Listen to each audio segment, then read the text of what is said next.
Hello বন্ধুরা, কেমন আছো তোমরা সবাই? আমি খুব ভালো আছি। Good evening.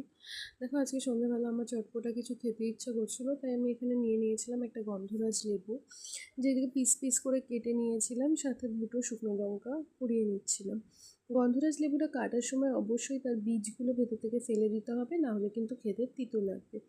এখানে অনেকেই বলবে যে খোসা সমেত কে খায়।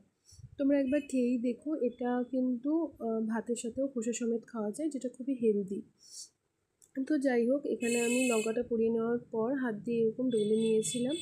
সাথে দুটো তেঁতুল নিয়ে নিয়েছিলাম, একটু চিনি, একটুখানি জিরের গুঁড়ো, আর 1 চিমটি মতো কালার লঙ্কার গুঁড়ো। এটা অপশনাল, দিলে দিতেও পারো, না দিলে না দিতে পারো। তারপর আমি সবগুলোকে একসাথে মেখে নিয়েছিলাম এবং ফাইনালি তৈরি হয়ে গেছিলো আমার লেবু মাখা।